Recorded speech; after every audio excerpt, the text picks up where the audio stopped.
Olá, meus irmãos, que a paz do Senhor seja com todos. Hoje vamos para mais uma aula de arqueologia e geografia bíblica, né? E essa aula de número 3, e vou iniciar no capítulo 7 do seu material impresso, ok? Então, vamos para a geografia agora do mundo bíblico, né? Estudar a geografia do mundo bíblico é dar então o primeiro passo, né? Em busca de uma compreensão, de um entendimento das coisas que aconteceram na história, que marcaram, né? Conhecer a geografia nos ajuda a entender, né, a história, as características físicas, localização de região, sítios arqueológicos, né?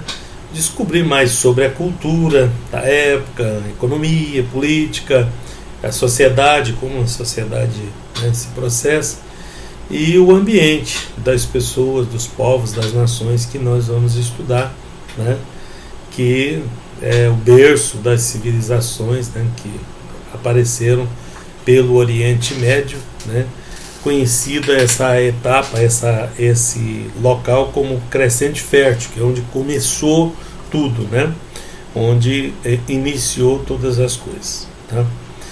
Segundo o escritor Claudio Honor Correia, a geografia bíblica é parte da geografia geral, né, e tem o objetivo de conhecer diferentes áreas da terra que estão relacionadas às Sagradas Escrituras, tá? Então descreve, delimita relato sagrado, dá mais consistência a esses relatos, autentica isso, tá? Nos auxiliando na interpretação dos fatos bíblicos, né, descritos na Bíblia. Então a localização do mundo bíblico, né, a área de nosso estudo, é de singular importância para delinear a nossa geografia, né, os limites de cada região, tá? Apresentando suas variações e particularidades, conhecer mais da história, da herança, dos relatos bíblicos, do espaço que isso ocorre, tá? O mundo bíblico se constitui de muitas antigas nações, antigas civilizações, muitas foram extintas, né? Outras mudaram de nome, mudou de lugar e teve muitas mudanças, né? Poderosos impérios que redigiram a história da humanidade e avançadas culturas que contribuíram para o desenvolvimento, fornecendo conhecimentos e outras coisas, tá? Da inigualável criação da escrita, né, da escrita cuneiforme, nós já falamos um pouquinho na aula passada, a fundação de cidades e estados, como a cidade de Ur, Uruk, Lagash, tá? Com governos próprios e autônomos, né? Eram chamados de cidades-estados, tá? Os sumérios influenciaram o mundo antigo com o seu sistema político e social. Tudo isso, essas cidades, os sumérios, tudo ali na região da Mesopotâmia, entre rios, entre o rio Tigre e o rio Eufrates, tá? Tendo as suas riquezas cobiçadas pelos impérios que as substituíram, né?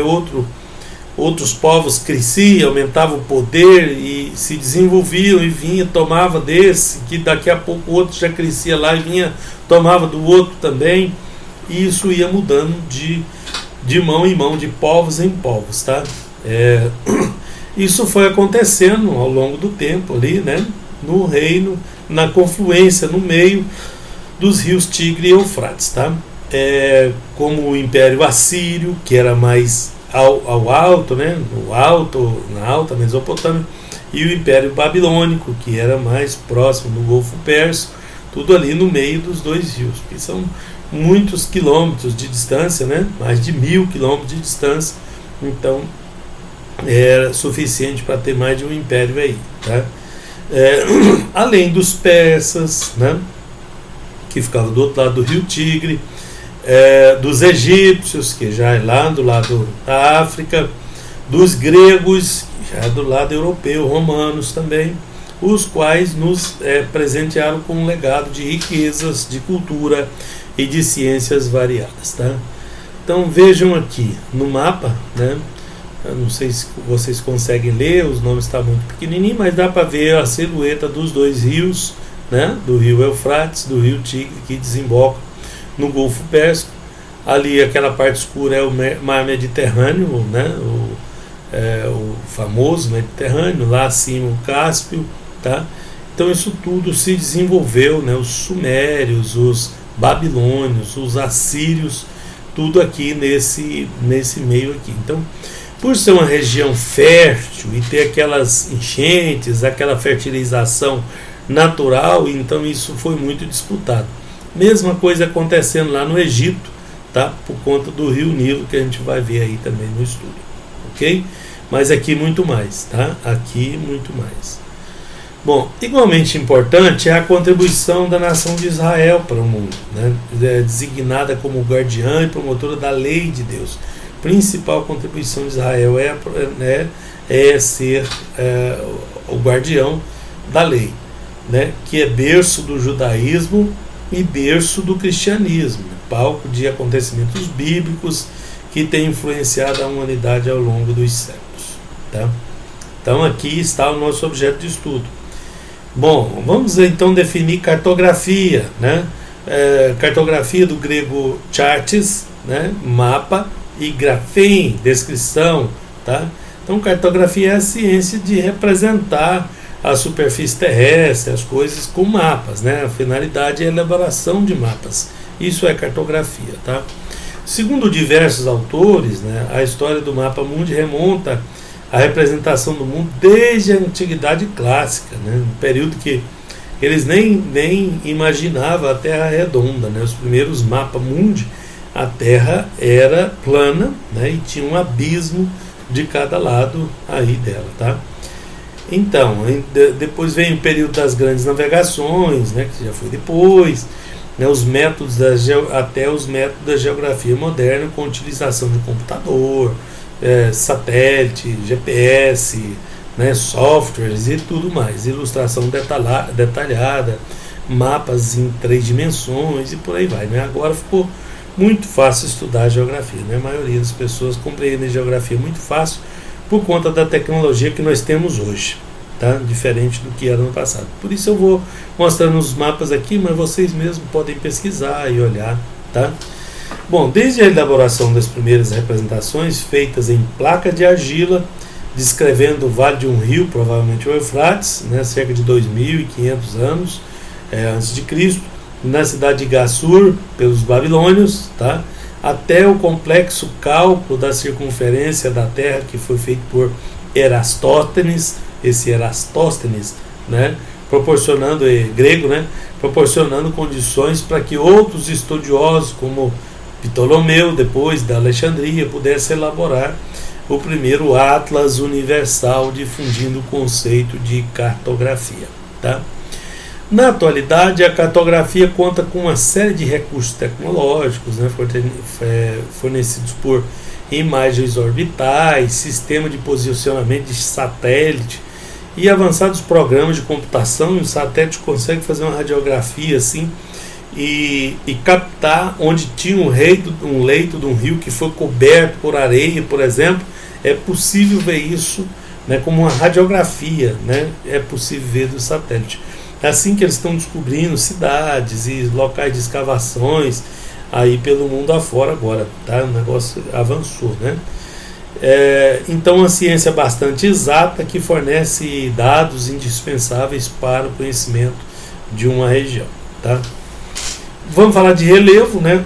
As formas da superfície da Terra, como se originaram, se transformaram por meio de fatores internos, né? Dentro dela, vulcão, tectonismo, né? Movimentos tectônicos, e externo, né? Intemperismo e antropocidade. É conhecida como relevo terrestre, formando acidentes geográficos que podem ser divididos em montanhas, planaltos, planícies e depressões, tá? Então é isso que nós vamos falar de relevo. Vou mostrar o relevo da Terra Santa para vocês. O relevo do mundo bíblico é bem variado, né? Passando pelos maciços montanhosos da Armênia, começa lá na Armênia, né? Nas montanhas da Armênia, que é lá onde provavelmente pousou a Arca de Noé, né? E tal. Tem algumas informações bíblicas disso. Principalmente afluente dos rios Tigre e Eufrates, tornando a região sul conhecida como Baixa Mesopotâmia, né, ou a Caldeia, né, muito fértil em contraste com a Alta Mesopotâmia, que é lá na Síria, que é montanhosa, pedregulho, desértico, pastagem bastante escassa. Já o Egito, que é chamado na Bíblia de Mizraim, Gênesis 10:6, né, país mais citado nas Escrituras, depois de Israel, tem 90% do seu território coberto por desertos, como o deserto do Saara, né, e a península montanhosa desértica do Sinai, que já é do outro lado, do lado asiático, tá? É o Saara do lado africano. O Egito tem uma parte na África e uma parte na Ásia. Israel está na Ásia. Uma parte do Egito está na Ásia, no continente asiático, tá? Então, isso é a desértica do Sinai, lá no leste, e tem entre essa península do Sinai, fica entre os golfos de Aqaba e Suez, vou mostrar para vocês no mapa, sobressaindo-se em meio à diversidade topográfica da região, graças a um constante fluxo de águas do Nilo, tá? E as suas imensas cheias, que deposita sedimentos nas suas margens, tornando-as cultiváveis. Da mesma forma que ocorre lá no rio Tigre e Eufrates. É um rio mais plano, onde quando vem a cheia ele transborda e vai muito longe, porque é bem plano, né? Diferente dos rios aqui, por exemplo, de Goiás, que tem aquela bacia enorme. Então quando ele transborda, ele não vai muito longe. Mas lá não, é muito plano, né? Então vai bem mais longe. Ok? Oriente Médio. Bom, todo mundo conhece a parte, né, como Oriente Médio. Aí as pessoas não prestam atenção em a que continente faz parte. O Oriente Médio é um pedacinho da Ásia, é uma das regiões da Ásia, né? A Ásia é dividida em várias regiões. Aqui nós vamos estudar, aqui é só do Oriente Médio, tá?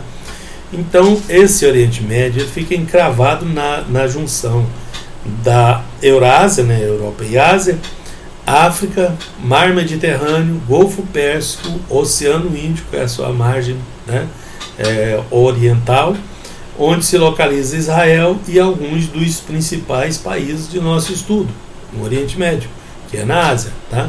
Vales sinuosos, profundas depressões como o Mar Morto, entre Israel e Jordânia, sendo a região de imensos contrastes, com diversas características naturais, desde imensos desertos a antigos bosques que resistiram à passagem do tempo. Veja aqui o Oriente Médio, tá? Nós temos lá ao norte a Turquia, chamada de Ásia Menor na Bíblia, né? Temos aqui o Irã, hoje é o Irã, o Iraque, a Síria, tudo isso aqui é Oriente Médio, tá? É uma parte do Oriente Médio. Mais para cima na Ásia tem outro nome, né? Então tem várias regiões da Ásia, tá? Essa aqui é a região da Ásia chamada Oriente Médio. Onde está aqueles países árabes, né? Arábia Saudita, Iêmen, Omã, Emirados Árabes, Catar, Kuwait, tudo aqui, tá? E também tem a Jordânia, tem Israel, tem um pedaço do Egito lá, tá? E o Líbano, a Síria, Chipre, a ilha de Chipre, aqui está o Oriente Médio. Ok? Bom, Mesopotâmia, sobre a Mesopotâmia, vamos detalhar isso mais. A geografia da Mesopotâmia foi determinante e o cenário ideal para surgir as primeiras civilizações conhecidas no mundo, né, que se estabeleceram ao longo de sua área circundada pelos rios Tigre e Eufrates. Tem até a descrição na Bíblia do Jardim do Éden, né, que tinha os rios, né, o Tigre e Eufrates e mais alguns rios ali, que nem temos conhecimento de que rios eram esses, né, que mudou, teve o dilúvio, teve, né, tá, e indispensáveis no incremento da agricultura, que foi mola propulsora para o seu desenvolvimento, da mesma forma que acontecia no Egito, tá? Além do vale entre os dois rios, o limite da Mesopotâmia atual abrange a Turquia no norte, o Golfo Pérsico ao sul, né, o Irã ao leste, a Arábia Saudita, Kuwait, Iraque, tá, e Síria, e fica do lado ocidental, tá? Esses países árabes ficam do lado ocidental.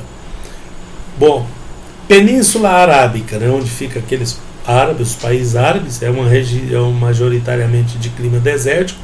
É península por causa disso aqui, ó. Deixa eu voltar no mapa, tá? Aqui está uma península, uma porção de terra aqui avança para o mar, como tem de um lado o Golfo Pérsico, do outro lado o Mar Vermelho. Então a Península Arábica é onde está a Arábia Saudita e diversos outros países árabes em volta aqui, tá? Então, na Península Arábica, né, a maioria é clima desértico, tá? Ela é limitada pelo Mar Vermelho, pelo Golfo Pérsico, né, pelo Golfo de Aqaba do Mar Vermelho, tá? Ao sudoeste, pelo Mar da Arábia ao sudoeste, pelo Golfo de Omã e pelo Golfo Pérsico ao nordeste, respectivamente, tá? No passado foi um importante centro comercial entre a Ásia e a África, controlado pelo reino de Sabá, passagem ali do Mar Vermelho, cujo monarca mais famoso foi a célebre rainha bíblica, né, que esteve em Jerusalém para conhecer a sabedoria de Salomão, a rainha de Sabá, tá? Então, aí está, né, uma descrição do mapa para vocês verem, tá? O Golfo de Omã, o Golfo Pérsico, né, o Oceano Índico, Mar Vermelho, o Golfo de Aqaba lá no alto, tá? Vou mostrar esses golfos depois no outro mapa.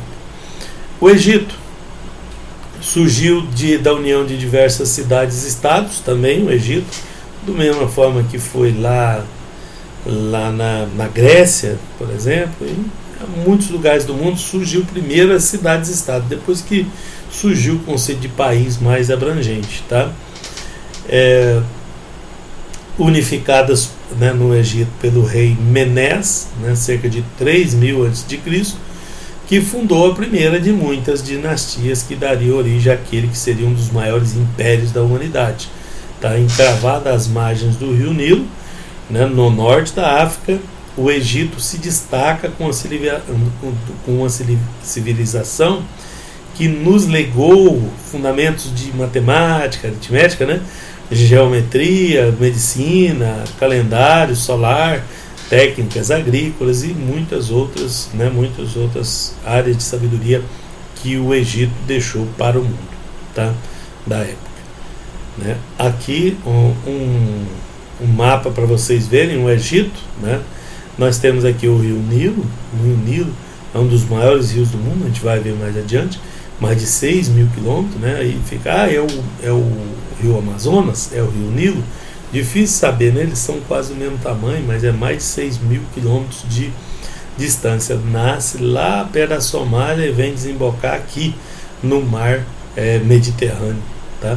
E a região conhecida como Delta do Nilo, que é onde o Nilo chega no mar, ele divide em braços, né? Era 2 braços, mas hoje tem muitos canais construídos, porque aquela questão que eu falei para vocês de ser bem plano, então construíram canais de irrigação aí. Então toda a margem do rio Nilo aqui é bem cultivável. Mas saiu um pouquinho para a esquerda, deserto purinho. Para a direita, mesma coisa, deserto também, tá?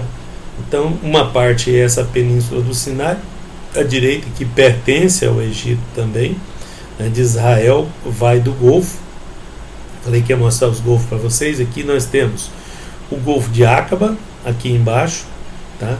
Que divide com a Arábia, né?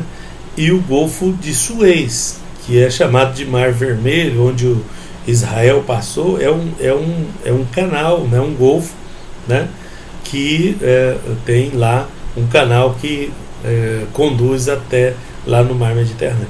No tempo de Israel, no Egito, não tinha o canal construído pelo homem, tá? São mais de 100 quilômetros de distância do canal do Golfo de Suez, através de um canal que vai até o Mar Mediterrâneo, que tem mais de 20 metros de profundidade, 300 metros de largura, passa transatlântico, petroleiro, de tudo aí, tá?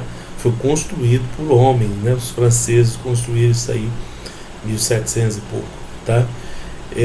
Então tinha uma passagem em seco que Israel poderia ter passado, mas tinha guerra lá e Deus então conduziu eles pelo caminho do mar, tá? E o mar que fala é esse golfo aí. Então temos o Golfo de Suez, né? E temos o Golfo de Aqaba, e os dois se juntam com o Mar Vermelho e sai lá no Oceano Índico, tá? E aí esse é o Egito, ok? Bom, então é situado no norte da África, ele faz divisa com a Líbia a oeste, né? Norte da África também, com o Sudão ao sul, né? Da onde vem o rio Nilo, né?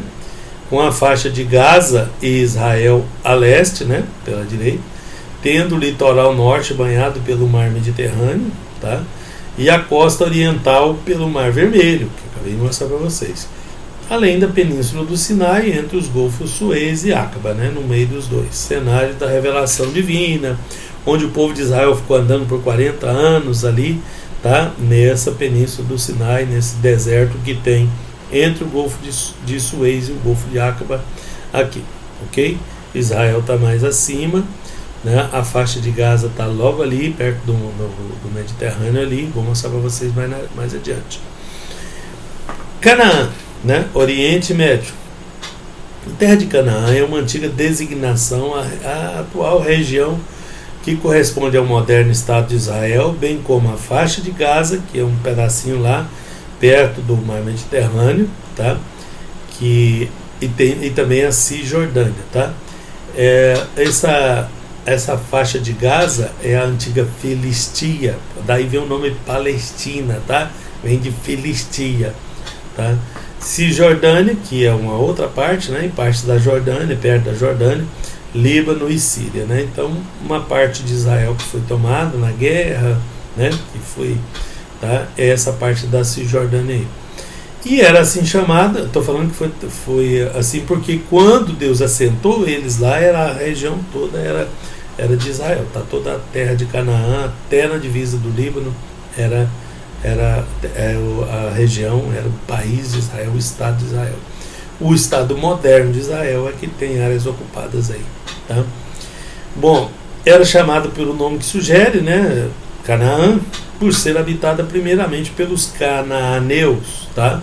Predecessores dos descendentes do patriarca Abraão, que moravam lá antes, né? Que, obediente à chamada de Deus, ele migrou da cidade caldeia de Ur, dos caldeus, no sul da Mesopotâmia, para Canaã, dando origem à nação hebraica, né? O povo da promessa, tá?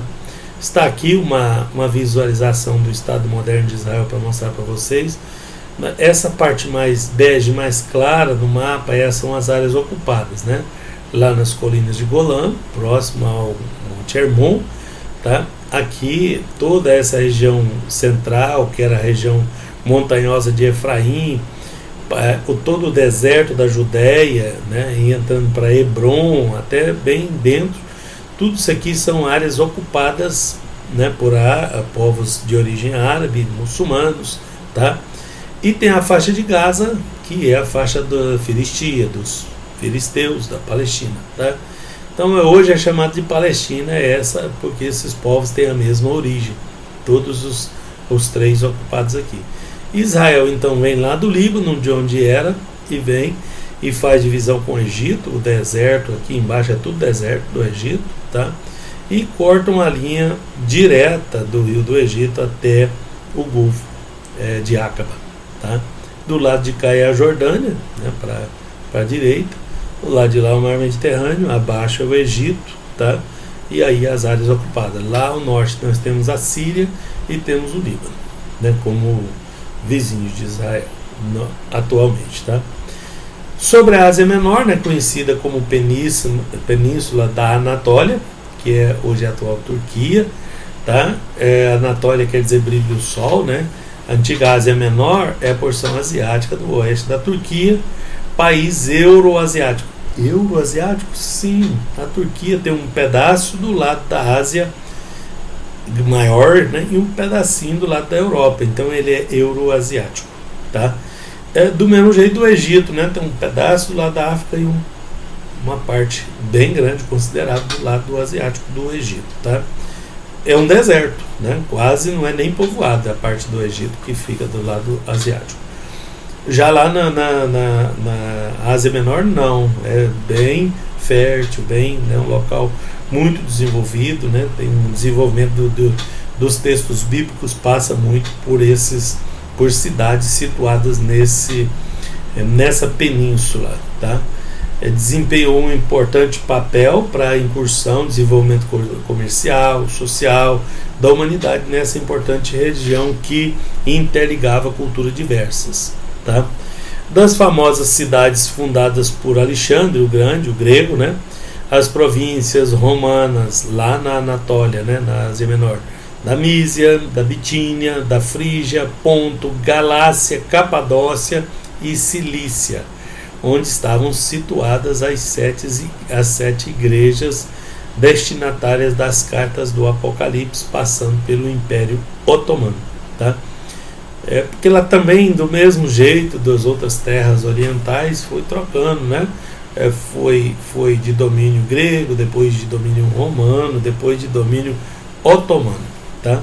Até se tornar uma república parlamentarista da Turquia, tá? País transcontinental, né? 2 continentes, situado na Eurásia, né? Europa e Ásia, que possui a única cidade do mundo, que é Istambul, situada entre os 2 continentes, né? Porque a cidade de Istambul, diferente do Egito, que não tem nenhuma cidade lá, né? Em cima da divisa, mas aí tem a cidade de Istambul, lá tem um estreito, né? Que liga o Mar Negro ao Mar Mediterrâneo, né? O braço de mar que liga o Mar Negro ao Mar Mediterrâneo. Istambul fica dos 2 lados, uma parte da cidade é do lado asiático, outra parte da cidade é do lado europeu, tá? A única cidade do mundo que se situa em 2 continentes, tá? Fica de um lado a Trácia e do outro lado a Anatólia, cortada pelo meio, né? Pelo esse estreito que eu falei, que é o estreito de Bósforo, tá? Aqui está, né? A visualização para vocês. Então a Anatólia ou Ásia Menor é a Turquia, né? Essa península aqui. Do lado de lá a Europa, do lado de cá a Ásia. Daqui nós temos a Síria, nós temos o Líbano, nós temos Israel, nós temos a Jordânia mais para baixo, tá? E aqui em cima a Turquia, tá? E a Armênia mais em cima ali, tá? Então ali naquele estreito que liga o Mar Negro ao Mar Egeu aqui do Mediterrâneo, tá?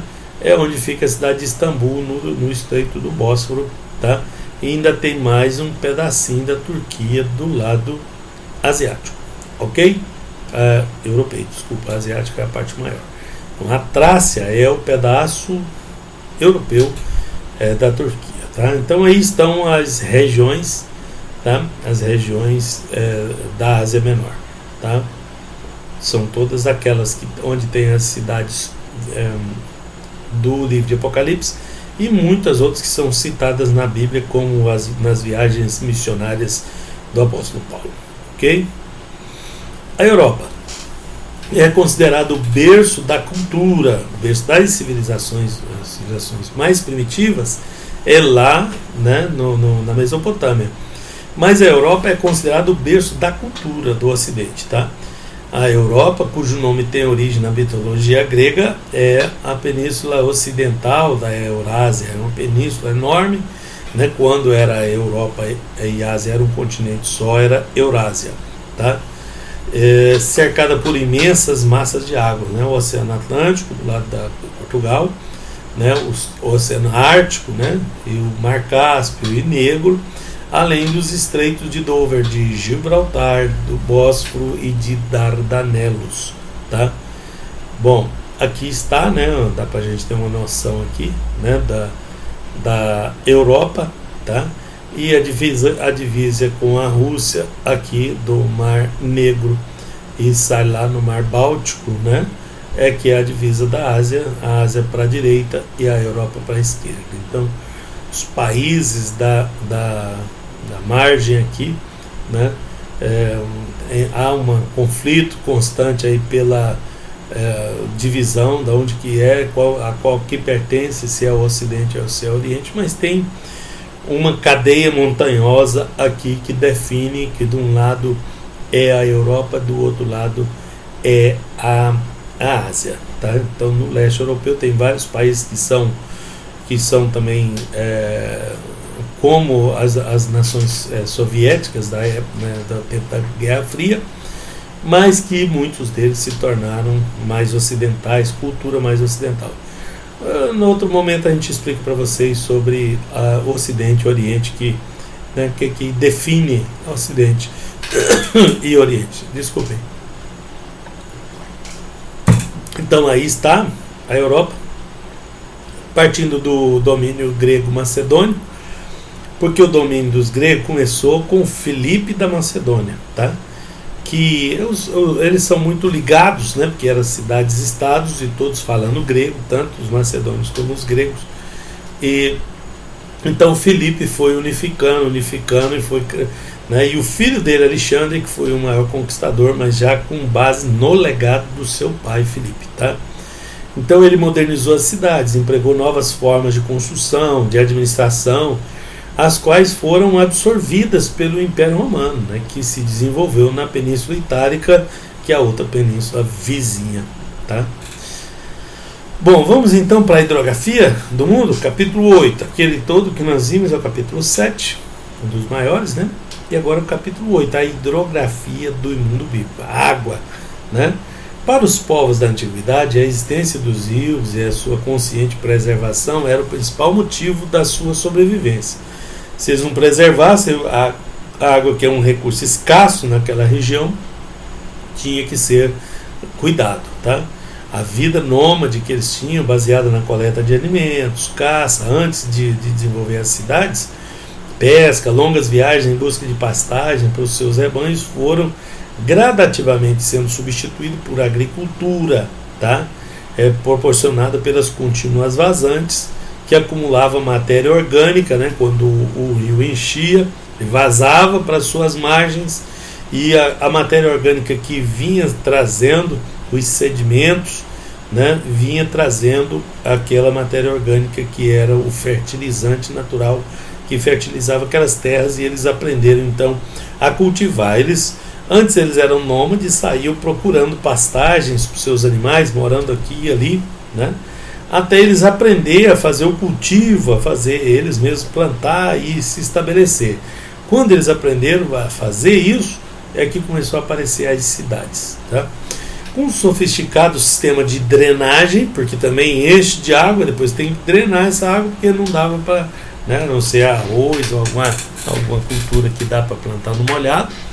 Né? Então abria-se canais para irrigar, mas só a quantidade que precisava, né?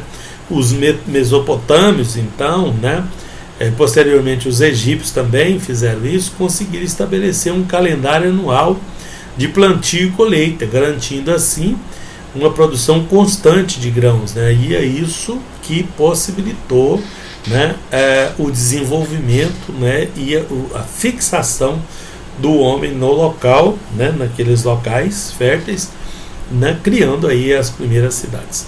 Então, é isso tudo lá na região da Mesopotâmia, né, que é onde começou o desenvolvimento. Tá? No Oriente Médio predomina um clima seco lá, tá? E próprio das regiões áridas, né, das regiões áridas da Terra, com imensas áreas de desertos, com planaltos limitados por importantes conjuntos montanhosos, por isso poucos recursos hidrográficos disponíveis. Tá?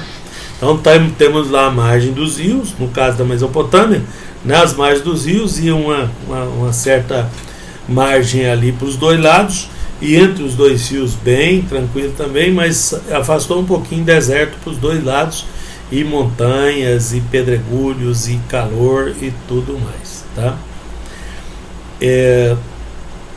Primeiro nos rios Tigre e Eufrates, depois no Nilo, né, sempre foram motivo de disputa entre os povos que se estabeleceram às suas margens, sendo a sua principal fonte de sobrevivência.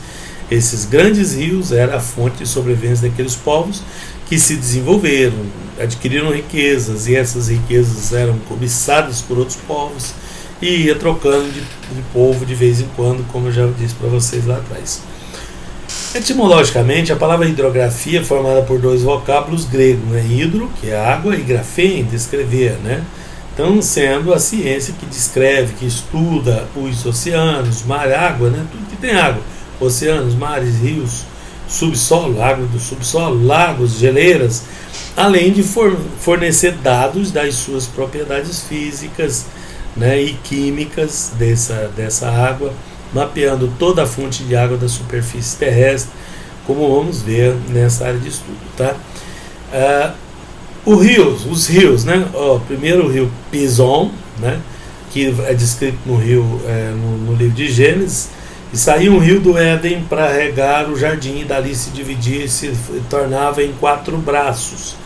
O primeiro é Pison, e este é o que rodeia toda a terra de Havilá, onde há ouro. Tá? Essa narrativa bíblica apresenta o referido rio como um dos 4 braços do rio que emanava do paraíso e corria em direção à terra de Havilá, de localização incerta, mas geralmente associada com as regiões oeste e sul da Península Arábica, em algum lugar por ali, mesmo porque teve grandes modificações com o dilúvio, tá? Não se esqueçam disso. Se procurar da forma que está agora é bem complicado encontrar, né? O problema é que não existe esse rio que corre hoje a partir dessa área para a confluência dos rios Tigre e Eufrates, tá? O que já foi diferente no passado. Então, o rio Tigre e Eufrates, eles estão lá, né? Na descrição, tá? Tem outro rio, que é um dos 4 também, o Gion, mencionado também, o segundo braço do rio, que procedia do Éden. O Gion é descrito como que rodeia a terra de Cush, tá? Por muitos séculos, críticos e céticos ridicularizaram relevantes informações da geografia bíblica, principalmente no que se refere a esse rio, afirmando que a terra de Cush, localizada no nordeste da África, atual Núbia, está muito além dos limites da Mesopotâmia. Tá? Depois vem o rio Tigre, esse está lá, né, considerado um dos afluentes mais importantes da planície oriental do Vale da Mesopotâmia. O rio Tigre, juntamente com seu equivalente, o rio Eufrates, nasce lá nas cadeias de montanhas da Armênia, né, mais de 1.000 quilômetros, aí diz 1.900 quilômetros, tá vendo? Quase 2.000 quilômetros, né, de extensão em direção ao Golfo Pérsico, formando aí, através da confluência entre ambos, o grande rio, né, quando eles se juntam, eles formam um rio, grande rio, que em árabe é chamado de Satel Arab, né, ou Costa dos Árabes, e persa, né, Arvad, nos persas, chamam ele de rio Arvand, o grande rio que se forma depois que o rio Tigre encontra com o Eufrates. Isso no atual Iraque, tá? Que acontece isso. O Eufrates, que é o outro braço, né, o outro rio importante, 2.700 quilômetros, o outro lá é 1.900, né, de extensão. O rio Eufrates é considerado o maior, mais longo e mais importante rio do oeste da Ásia. Tá? Nada comparado com o rio Nilo, que é mais de 6.000 quilômetros, tá? Correndo ruidosamente em direção ao Golfo Pérsico, né? Não sem antes se unir ao rio Tigre, como já vimos, né? Então, depois ele forma o Satel Arab, que é o grande rio, né? Suas águas oriundas da cordilheira da Armênia serpenteia por longos vales e pântanos através do sudoeste da Ásia, irrigando o Iraque, Turquia e a Síria, tá? Síria, não a Síria, Síria. O Eufrates também figura nas narrativas bíblicas desde remotos tempos, começando pelo relato da criação, né, no Gênesis 2,14, bem como referências escatológicas sobre a sua completa estiagem para a passagem dos reis do Oriente, que pelejarão na colina de Meguido, tá, contra Israel na batalha final, Apocalipse 16, né, onde o Eufrates vai secar, então é citado ele pelo nome. Nilo. Para os povos da antiguidade, a relevância de uma fonte constante de água definia a viabilidade, né, a sustentabilidade da área escolhida para o estabelecimento de povoados e futuros núcleos sociais. Tá? Eu vou mostrar para vocês o Nilo, né, o grande lago Vitória. Né? Esse Nilo nasce muito além do lago Vitória e desce, cai no lago Vitória, que transborda. A mesma coisa acontece com o Rio Jordão, tá? Transborda e ele sai do outro lado e rasga a África até sair lá no Mediterrâneo, aquele deltazinho verde ali, tá? Então, essa área mais clara do mapa da África é uma área desértica, deserto do Saara e outros desertos aí. Essa área mais verde aqui é a área de florestas, tá? É a área de florestas, né? E tem umas pequenas áreas mais desérticas também na África do Sul, mas é muito pouco em relação ao que tem lá no norte da África, ok? Mas o meio é floresta tropical, tá? floresta tropical na África, no meio aqui no Lago Vitória. E esse rio, 6.000 e tantos quilômetros daqui até lá, tá? 6.600 aí, diz aí, ó, tá? Mas isso tem uma briga aí, que da onde começa, qual rio que conta e tal. Então isso varia, tá? Esse tamanho de extensão que tem um livro. Varia de publicação para publicação, tá? É o mais extenso do mundo, né? Sendo de grande relevância para o Egito, né? Para que o Egito se transformasse numa das maiores potências econômicas, comercial e bélica da antiguidade. Sua nascente começa, né, com o Kagera, né, o principal tributário do Lago Vitória, no Tanganyika, tá? Na África, em Uganda, tá? Quênia, ele atravessa Quênia, Uganda, Tanzânia, né? E lá o Lago Vitória no Sudão, tá? O Lago Vitória ele cai no lago e depois transborda. E quando ele atravessa ali depois do Lago Vitória, ele cai nos pântanos, né? E aí ele já é o Nilo Branco, né? Ele é chamado, lá no alto ele é chamado de Nilo Branco, tá? E já em El Khartoum, né? Cidade próxima a Omdurman, né? Quase no centro do Sudão, lá no meio do Sudão, né? O Nilo Branco recebe o seu maior afluente, o Nilo Azul, e aí eles viram só Nilo daí para frente, tá? Então lá mais em cima tem os dois Nilos, só que o Nilo Branco, como é muito maior, é contado pelo Nilo Branco, por isso que dá 6.600 quilômetros, tá? Então, depois até do meio do Sudão até no Mediterrâneo, os dois passam a se chamar simplesmente Nilo, tá? Chegando lá no mar Mediterrâneo, ele se abre em dois braços, né? Conhecido como Roseta, o do Mediterrâneo, né? No Mediterrâneo perto de Alexandria, e o Damietta, que é oriental e termina em Porto Said, no Mediterrâneo próximo ao Suez. Isso faz um delta, né? Um desenho do delta, né?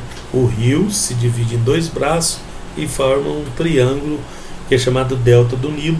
Esses dois braços maiores se dividem em centenas de canais de irrigação lá nesse local, ok?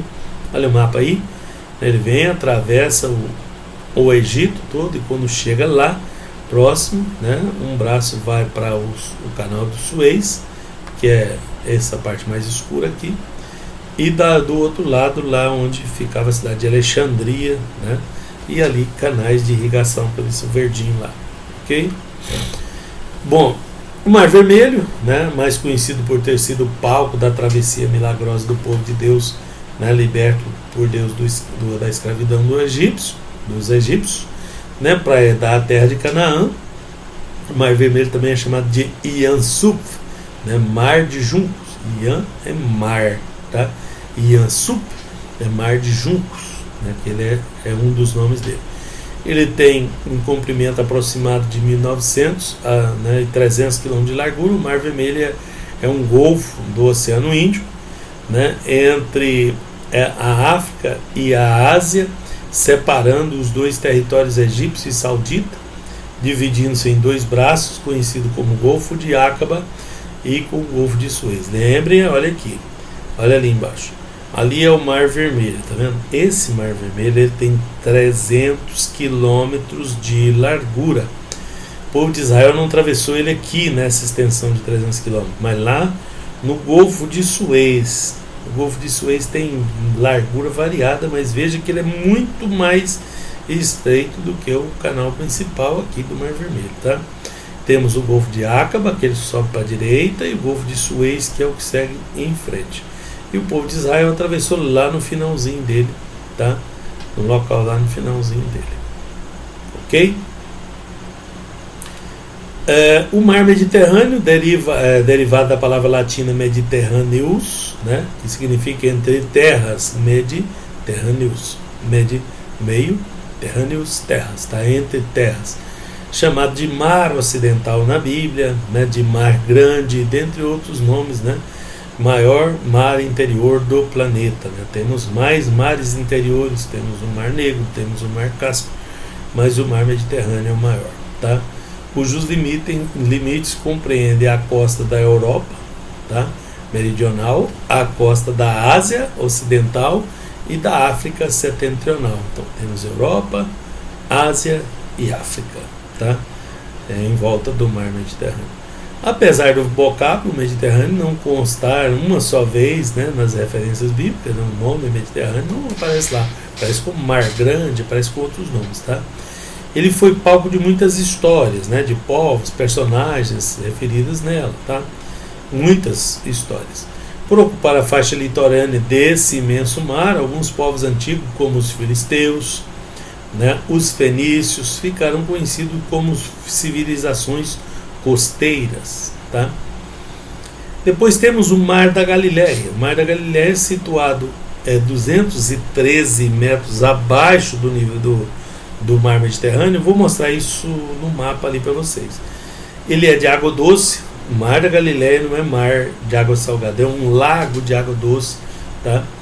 E que ele é alimentado pelo Jordão, né? O Jordão nasce nos Montes Hermon, passa pelo Lago Rulé, e nem existe mais, já foi drenado por Israel, o Lago Rulé, que era bem menor, e ele vem, o Rio Jordão, e cai dentro do Mar da Galileia, que transborda, né, o Jordão e continua descendo até o Mar Morto, tá? Mesma coisa que acontece com o Nilo lá no Lago Vitória, na África, tá?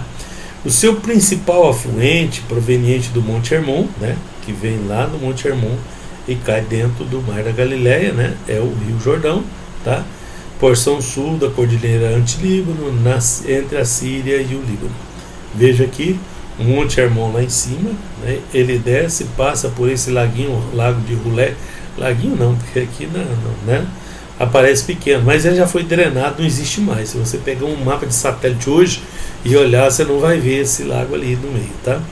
E ele vem direto e cai então no lago, né, que é chamado de Mar da Galileia, e tem outros nomes, tá?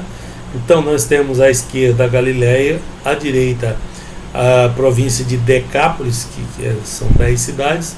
Ao norte temos a Síria, né, para a direita ali, né? Lá mais em cima os fenícios, que hoje é o Líbano, tá? E aí está o Mar da Galileia, tá? Ao longo da história recebeu diferentes nomes, né? Chamado o Mar da Galileia, é chamado de Mar da Galileia por causa da região homônima, né? Que a Galileia é lá do lado dele. Tem também o nome de Mar de Quinerete, tá? Tem o nome de Lago de Genezaré na Bíblia, tá? E as referências para você conferir, e Mar de Tiberíades, tá? O motivo é sempre o mesmo, né? Tiberíades, porque a cidade de Tiberíades fica na margem dele, no Mar de Tiberíades, né? E por aí vai, tá? Conhecido em hebraico pelo moderno, né, como nome de Ian Kinneret. Lembra do Ian? Ian é mar, né? Tá? Ian Kinneret é esse imenso lago de água com doce, né? Lá em Israel chama de Ian Kinneret, tá? Com 19 km de comprimento e 13 de largura, né? Tem quase 20 km de comprimento. É um grande lago, né? Depois temos o Mar Morto, que ocupa a parte inferior da depressão vulcânica, que se estende de norte a sul da Palestina. O Mar Morto também é chamado de Mar Salgado na Bíblia, Mar da Planície na Bíblia, conhecido por sua alta salinidade, encravado na maior depressão do mundo, tá? Ele fica 423 metros abaixo do nível do Mar Mediterrâneo. Você lembra aqui do Mar da Galileia, que fica 213 metros abaixo do nível do mar, tá? O Mar Morto fica 423, então, o dobro, né, de profundidade, tá? Vou mostrar para vocês e explicar os detalhes. Além do Jordão, né, recebe as águas de muitos riachos e mananciais, a maioria dos quais nasceram em fontes sulfurosas e atravessaram o terreno salitrado, de maneira que o seu conteúdo é salino e é muito elevado antes de desaguar no lago, né, que esse lago, né, o Mar Morto, é bem salinizado, tá? A elevada quantidade de sal nas suas águas tem uma proporção de 28 gramas em 100, 28% de sal, tá? Se compararmos com os outros mares, qualquer um dos outros, que é 0,6%, tá? 0,6%.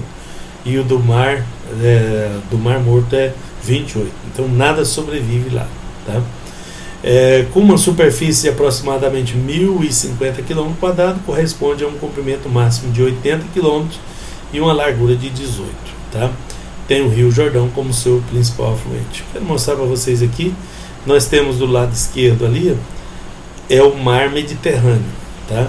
Nós temos aqui no meio a elevação, a cordilheira espinhal de Israel, a gente vai ver ela depois, né? E depois desce do outro lado, nessa descida aqui toda é o deserto da Judéia. O deserto da Judéia é quase todo em declive, tá? O grande deserto da Judéia é quase todo em declive, uns 30 km de declive mais ou menos. E ele desce até lá a 400 metros abaixo do nível do mar. Então ali você tem, né, o nível zero. E se você colocar uma régua aqui, vai dar 400 metros de profundidade. Isso para o Mar Morto. Lá para o Mar da Galileia, 200 metros também, tá? De profundidade. Então essa é a maior depressão da Terra. É o ponto mais fundo da Terra. Em outro lugar do planeta você não vai encontrar nada parecido com isso aí, tá? Uma foto de satélite, eu vou mostrar depois de novo para vocês. Lá naquela parte mais escura é o Monte Hermon, as Montanhas Hermon, onde nasce o Rio Jordão.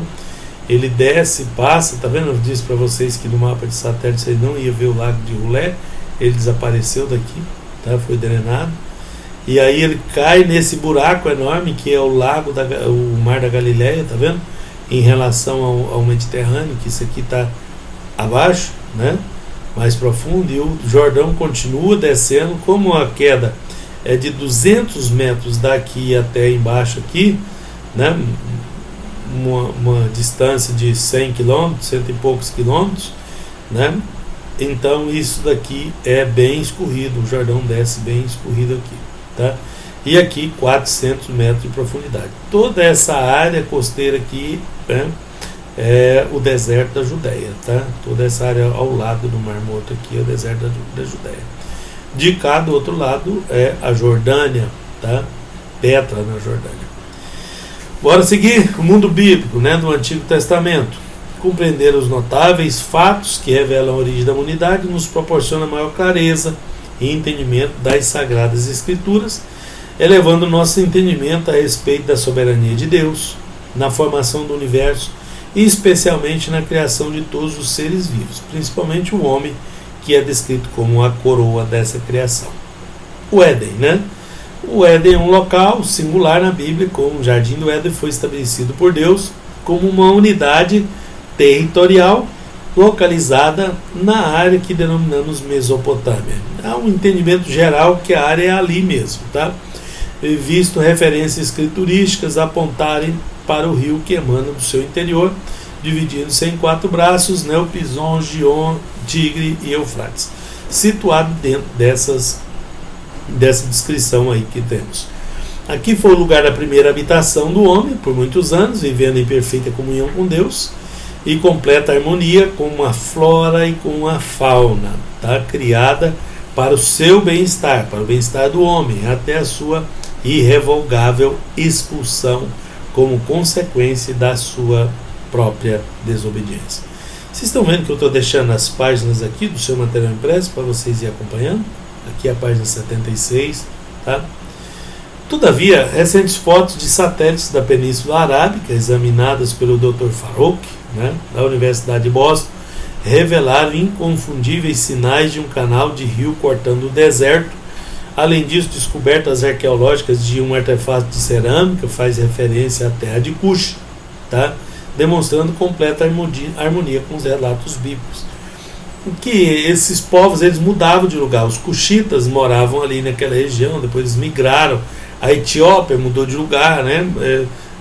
Com guerras, perseguições e coisas desse tipo, fazia eles migrarem assim também. Então os críticos não consideram essa possibilidade. Então ali encontrou-se artefatos referindo-se a Cush, que é o que está escrito lá no relato bíblico, tá?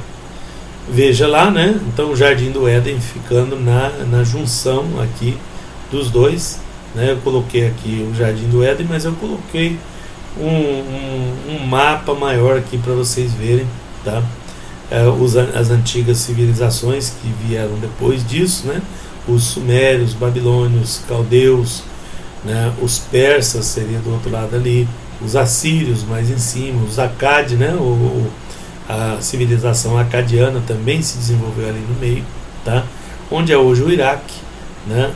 Lá mais no alto é o Irã, do lado esquerdo a Síria e abaixo a Arábia Saudita. Então esse aí é o ponto, tá?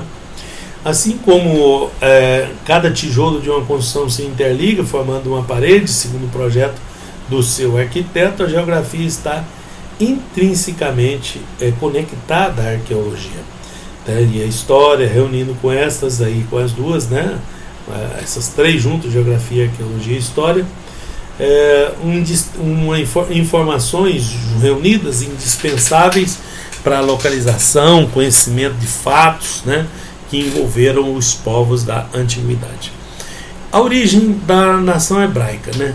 Isso remonta ao seu cativeiro no Egito, né? Porque depois isso tem início primeiramente com a sua ascendência, né? Em Sem, né? O filho de Noé, descrito na Bíblia como pai dos filhos de Eber, ou Heber, daí vem o nome hebreu, tá?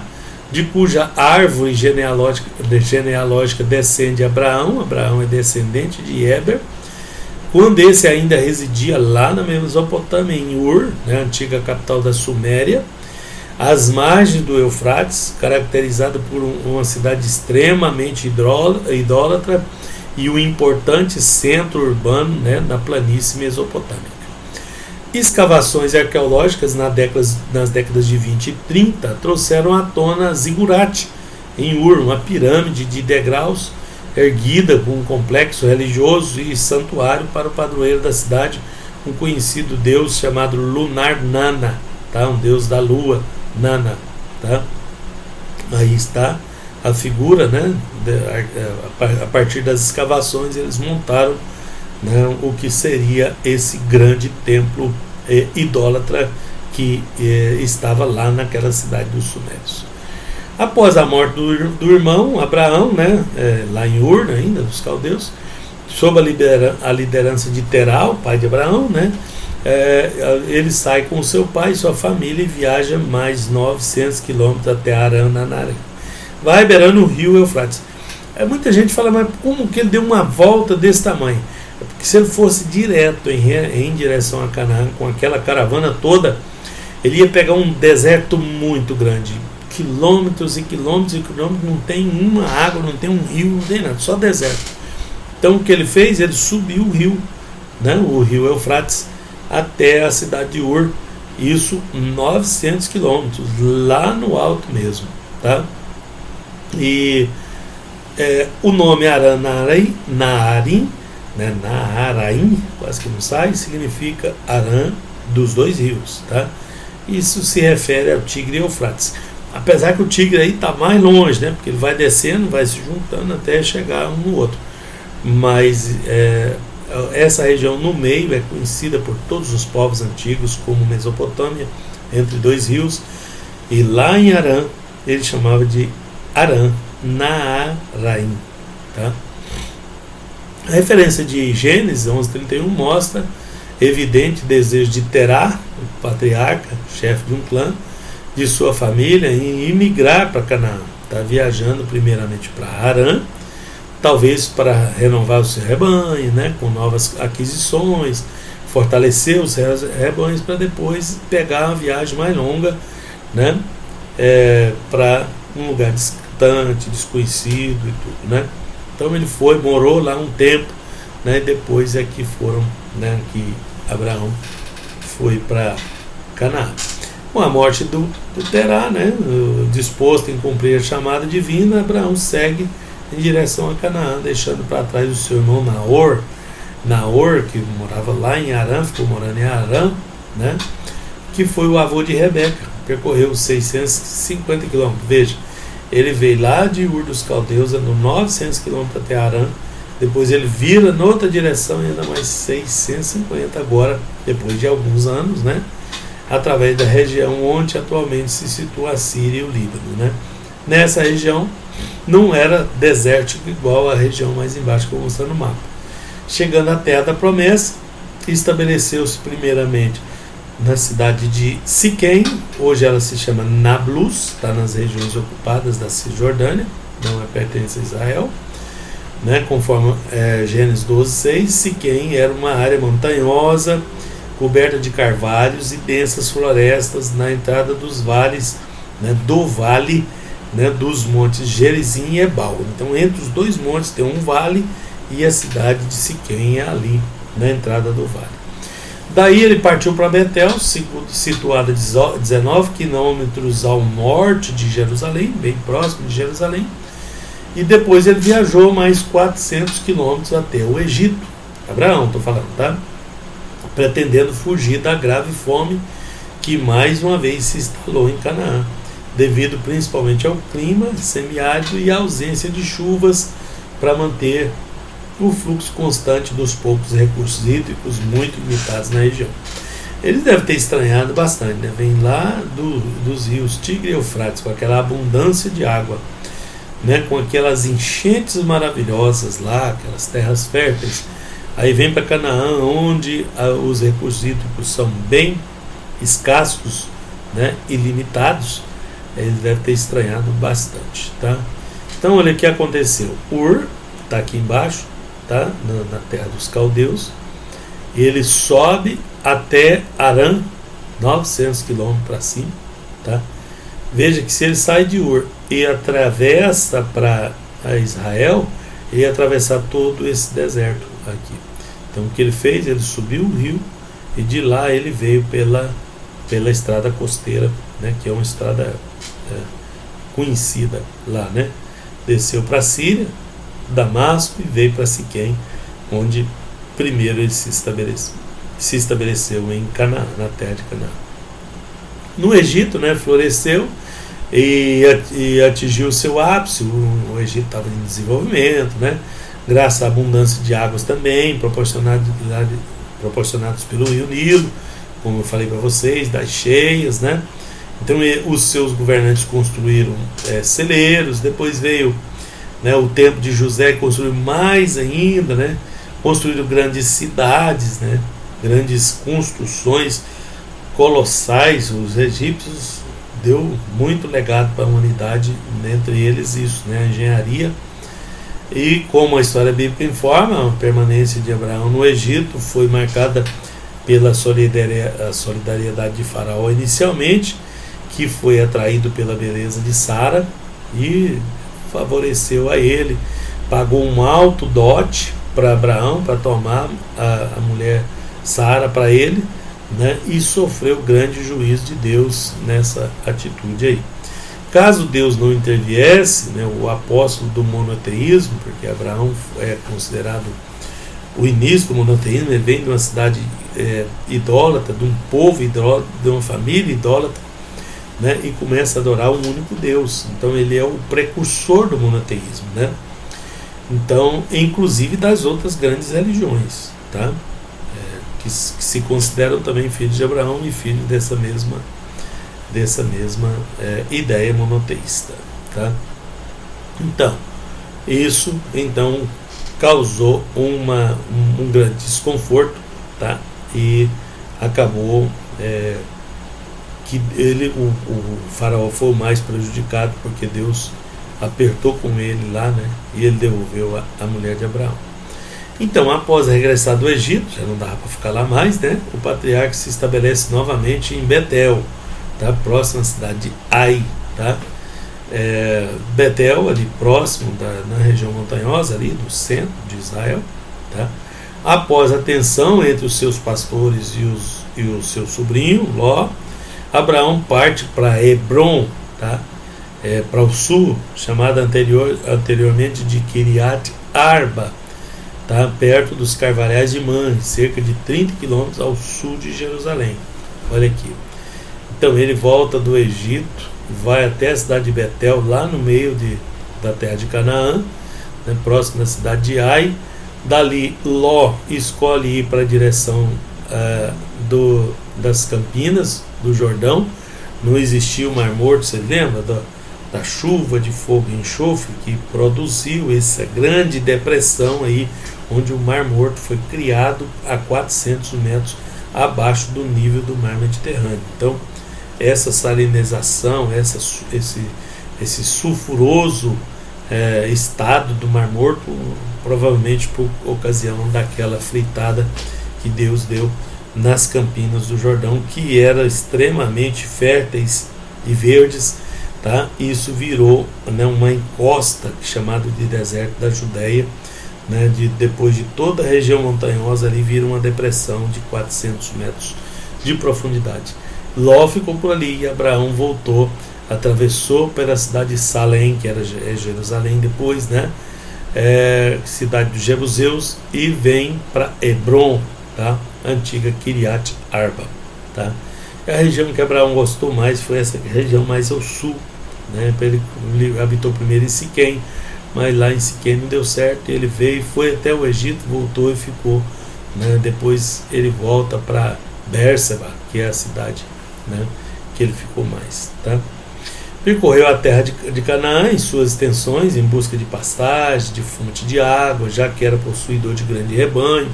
Abraão segue para a localidade posteriormente chamada de Bérseba, como eu já falei para vocês, onde ele cavou o poço, tá? E após aguardar cerca de 25 anos para abraçar o filho prometido por Deus, né, o Isaac, o patriarca, não hesitou em cumprir uma ordem divina de sacrificá-lo no Monte Moriá, que é em Jerusalém, tá? Que é na cidade de Salém, que, segundo a tradição judaica, é o mesmo local onde o rei Salomão edificou o templo de adoração ao Senhor, tá? Ao lado da cidade de Salém, que virou a Jerusalém antiga, né?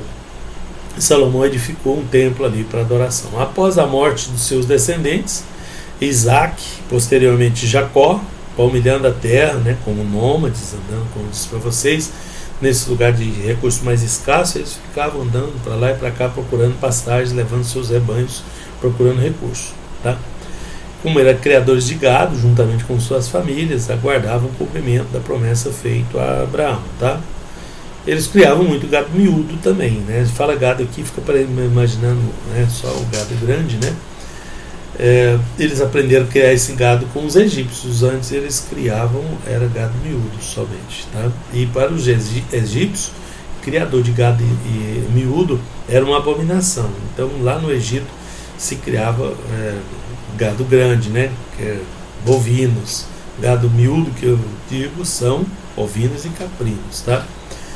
Então, após a sua longa permanência no Egito, escravizados por Faraó, que severamente castigado pelas pragas infligidas pelo Deus Altíssimo, teve que deixá-los partir. Aí, partindo dali, eles atravessam pelo Mar Vermelho, no Golfo de Suez, eu não mostrei para vocês, e a sua jornada pela península do Sinai até Cades Barneia.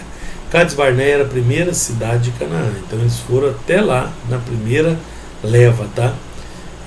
Por causa do pecado de murmuração, então Deus desvia eles para o caminho do mar e faz com que eles andem por 40 anos naquele deserto. Depois é que eles voltam novamente e voltam pelo outro lado, né? Pelo lado da Jordânia, tá? Mas inicialmente eles foram até na terra. Vejo muita gente falando, não, eles foram lá pertinho e Deus desviou eles. Não, eles foram em Cádiz. Cádiz é a última cidade do território de Judá na divisão da terra feita por Josué, tá? A última cidade limite, né? Fronteira sul de Israel era no terreno de Judá e era a cidade de Cades Barneia, tá? Veja aqui no mapa, tá? Eles saíram lá de Ramsés, no Egito, do local fértil, atravessaram o Golfo de Suez, isso aqui já é todo o Golfo, aqui é o Golfo de Acaba, aqui é o Golfo de Suez, que desemboca naquele mar maior de 300 quilômetros de largura que eu mostrei para vocês. Aqui, poucos quilômetros, né, de largura, não dá para precisar quanto, porque isso aqui é sinuoso, tá? Então eles atravessaram em um determinado lugar aqui, veio para o monte, né, Sinai, né, e na Cordilheira do Sinai, Monte Horebe, né, e dali eles foram para Cades Barneia. Cades Barneia já no limite sul de Canaã, e dali Deus vira eles para o lado do mar. Eles ficaram virando ali por 40 anos, depois que Deus levou eles de novo até Jericó, né, entrando pelo lado da Jordânia, chegando em Canaã pelo outro lado, tá? Bom, aí temos a divisão das tribos, né, divisão entre as 12 tribos, conforme a promessa, a terra de Canaã foi dividida entre as tribos, cada qual ocupou uma das regiões conhecidas como Oriental, Transjordânia, e Ocidental, Canaã.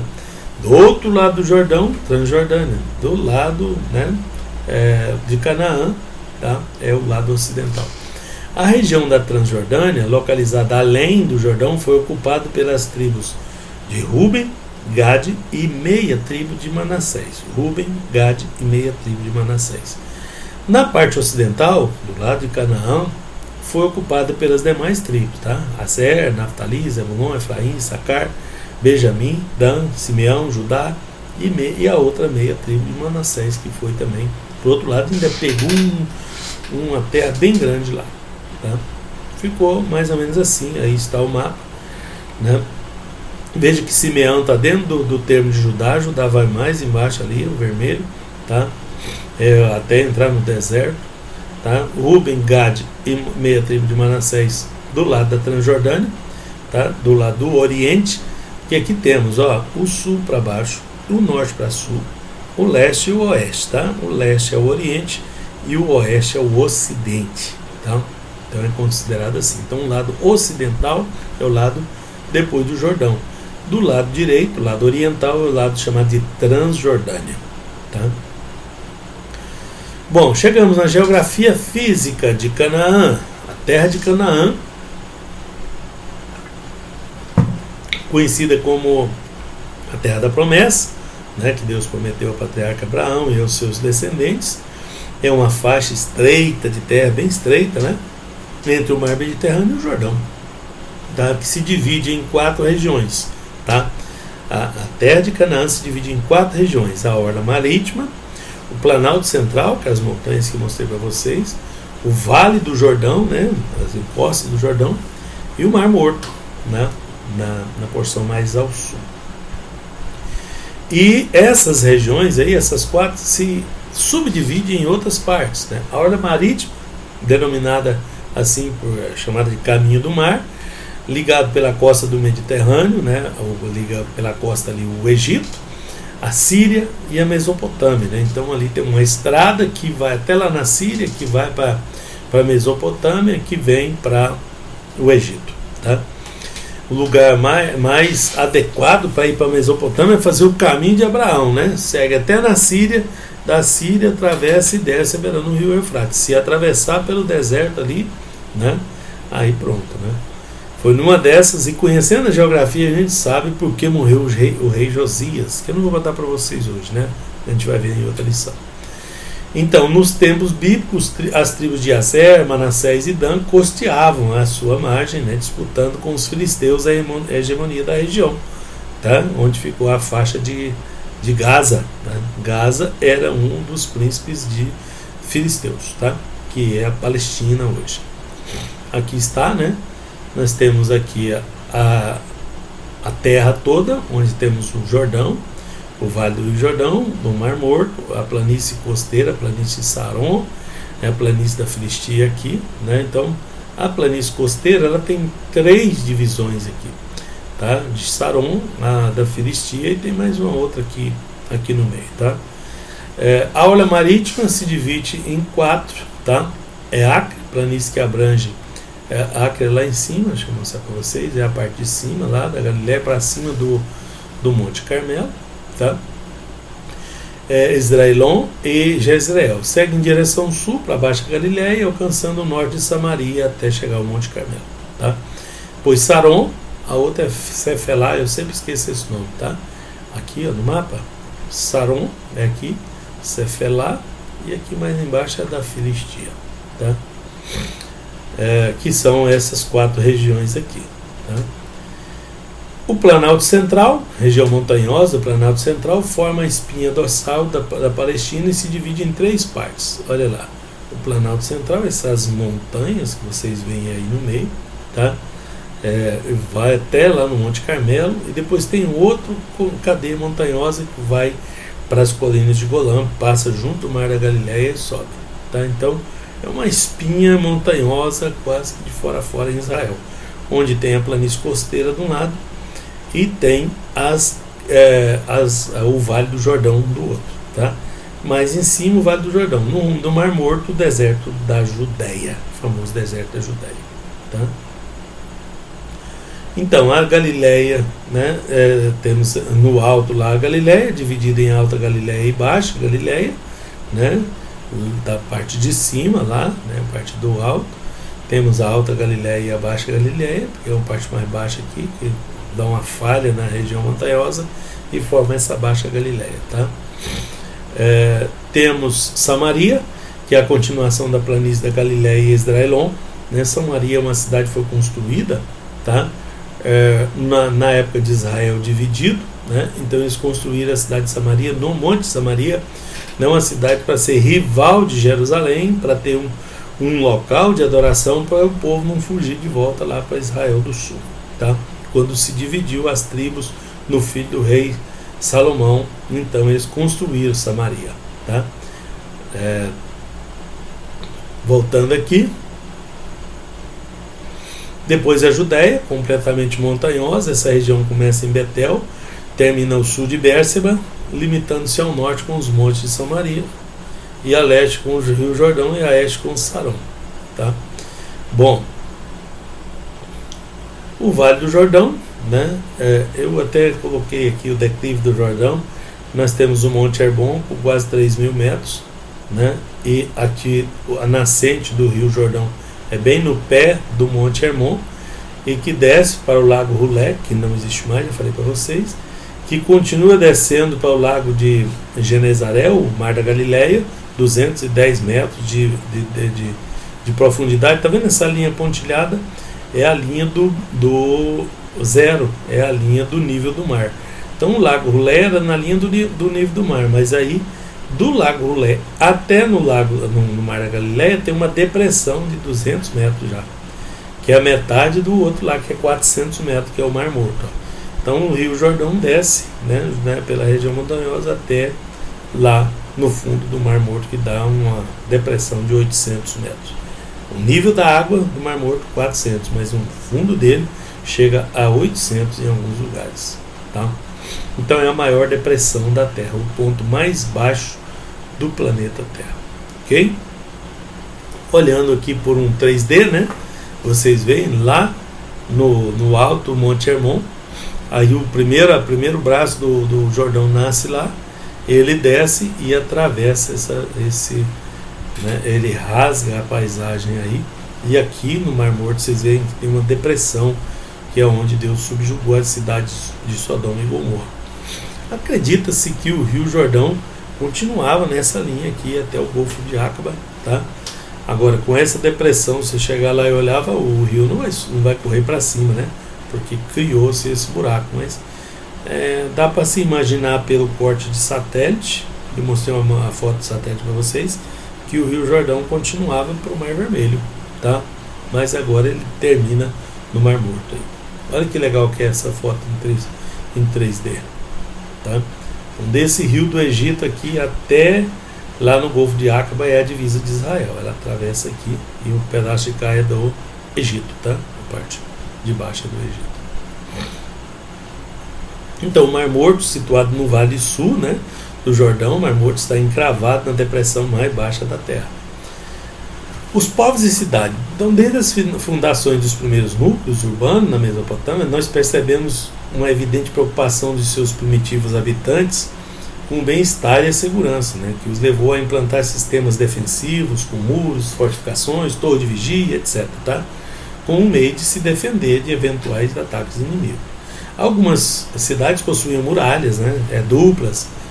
Uns tinham muralhas simples, outros tinham muralha dupla, e era erguida sobre colinas também, para fortificar e se tornar difícil o acesso, tá? E eram verdadeiras fortalezas. Jerusalém era uma dessas, tá? Os povos da antiguidade e as suas respectivas cidades se estabeleciam em regiões férteis, próximas à fonte de água, propício à agricultura, onde a sua comunidade pudesse se desenvolver, tá? Aí temos os sumérios, considerada a civilização mais antiga, né, que ocupava a parte sul da Mesopotâmia, tendo origem datada pela arqueologia entre 4.000 e 3.500 a.C. O desenvolvimento do cuneiforme, da escrita, é reputado como uma das suas contribuições para a humanidade. Os acádios, provenientes do deserto da Síria, grupos nômades, fizeram diversas incursões em territórios do norte, regiões sumérias, dominando suas cidades-estados, cerca de 2.500 anos antes de Cristo. Os babilônios, certamente uma das nações mais famosas da antiguidade, e não tão antigo, a se desenvolver após o colapso do Império Acadiano, que esse sim era o antigo. Entrou em colapso, os babilônios começaram a se desenvolver, e a sua capital, Babilônia, foi construída sobre o rio Eufrates, dividindo em partes iguais, uma parte de um lado, outra do outro do rio, com barreiras terraplanadas lá, para impedir que o rio inundasse a cidade. Já pensou um lugar com tantas inundações? E eles construíram uma joia dessa, que era essa Babilônia. Segundo informações arqueológicas, o povo babilônico era muito avançado para a sua época. Sob a liderança de Nabucodonosor, esse exército babilônico destruiu Jerusalém em 587 a.C., levando para o cativeiro os habitantes de Israel do Sul, conhecido como Judá. Temos também a notícia dos jardins da Babilônia, suspensos, que foram descritos como uma das 7 maravilhas do mundo antigo, tornando a cidade motivo de cobiça de outros reinos. Tem também os assírios, mais ao norte, conhecido como antigo reino Assur, ou Acade. A Assíria conquistou, os acadianos também são bem antigos, o seu lugar na história após o enfraquecimento do Império Babilônico. Proveniente da região norte, do rio Tigre, os assírios, a cidade principal deles era Nínive, conquistaram a Mesopotâmia por volta do século XII a.C. e ampliou seus territórios. A sua capital, Nínive, situada a mais do rio Tigre, foi mencionada várias vezes na Bíblia, especialmente no livro do profeta Jonas, que, receoso de pregar para um povo cruel, inimigo dos hebreus, preferiu seguir caminho inverso para a cidade de Tarsis. No ano 722 a.C., portanto, 100 anos antes de Judá ir para o cativeiro babilônico, os assírios levam as 10 tribos do norte para o cativeiro, e através do Sargão, o rei era Sargão, que destruiu a cidade de Samaria e transportou um grande número de judeus das 10 tribos do norte para o meio das nações, e pulverizou eles entre as nações, e trouxe gente de outros lugares para habitar lá. E aí surgiu o povo misto, de judeu com os outros povos que foram morar lá. E aí surge os famosos samaritanos, que era esse povo misto. Temos os egípcios, chamado em hebraico de Mizraim, cujo significado é 2 Egitos, que temos também o Egito, Alto Egito e Baixo Egito, e desenvolvido tudo ao longo do rio Nilo, um grande império, com grandes monumentos que atravessaram séculos, que são objeto de admiração até hoje. Os persas, segundo informação histórica, era proveniente do Planalto do Irã, do outro lado do rio Tigre, encravado entre o Mar Cáspio e o Golfo Pérsico, formando um grupo étnico de famílias de parses, e de medos. Os medos, medo persa, tendo se desenvolvido a partir do ano 550 a.C., sob o reinado de Ciro, também chamado de o Grande, por ter conquistado a Babilônia e formado um grande império. Então eles vieram, conquistou a Babilônia e governou no lugar deles, e foi no governo deles, dos persas, que o povo de Israel voltou para a sua terra. Os gregos, conhecidos na antiguidade como helenos, que davam ao seu país o nome de Elas, por isso helênios, era provavelmente migrantes oriundos dos Balcãs, conhecido hoje como Bulgária, ocupando as ilhas e os territórios entre o Mar Egeu e o Mar Jônico, e também o Mar Mediterrâneo. Ali naquela região eles se desenvolveram e criaram grandes cidades, e desenvolveram através da miscigenação, mistura de raça com outros povos da Península Balcânica, como os aqueus, os jônicos, eólicos e os dóricos. Fundou as primeiras polis, as cidades chamadas polis, modelo de cidade grega antiga, independente entre si, com um sistema administrativo dividido em duas partes. Esses aí foram os que criaram, né, o sistema democrático, né, a democracia. Né? E foi com Alexandre o Grande que o mundo antigo conheceu a língua, a cultura grega, introduzida pela força, né, de suas campanhas militares, que suplantou os impérios antigos que o precedeu, se estendeu dos Balcãs, lá da Bulgária, até na Índia. Né? Então subjugou babilônios, persas, egípcios, hebreus, cartagineses. Esses cartagineses eram ferozes na guerra, né? Depois disso veio lá o Aníbal, foi no tempo do Império Romano, que era o terror de Roma. Então esses Cartago, uma cidade no norte da África, tá? E os fenícios e todos os outros povos que tinham no caminho, tá? Todos foram subjugados pelos gregos. Depois veio os romanos, né? Diferente das tribos no tempo de Jesus, né? Diferente das tribos da Europa e da Ásia, formaram por volta de 3.000 a.C.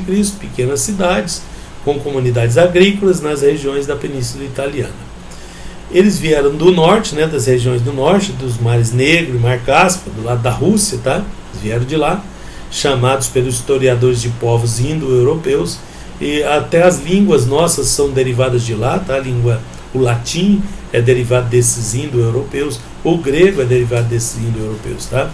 Formada a partir de 800 a.C., a primeira cidade-estado na Itália, dando início à última grande civilização antiga, tá? Que é o Império Romano. Começou com a República de Roma, que se transformou em Império de Roma, tá? Com a unificação das tribos latinas que já tinham lá, né? A cidade de Roma foi fundada como uma república, tá? Absorveu pequenos reinos latinos de seus arredores, quer pacificamente, quer pela guerra, e dava a eles cidadania, e tratava como aliados, e amplificaram bastante o seu poderio. Com a derrocada do Império Macedônico, porque o Alexandre Macedônio, né, ele morreu aos 33 anos de idade, e Roma então estava preparada para ampliar suas fronteiras ali, e enganjou numa grande batalha por territórios, tornando-se o império a partir do ano 27 a.C. E seu controle sobre os povos dominados, fundando novas províncias, com administração de procônsules, né, de governadores, além de um poderoso exército dividido em legiões e centúrias. Centúrias são pelotões de 100, que garantia a famosa Pax Romana, né? Pax é latim, né? Latim é a língua dos romanos, tá? E conseguiu esse império sobreviver por mais 14 séculos, tá? 14 séculos. Ok? Vamos terminar por aqui? Deus abençoe a todos em nome de Jesus.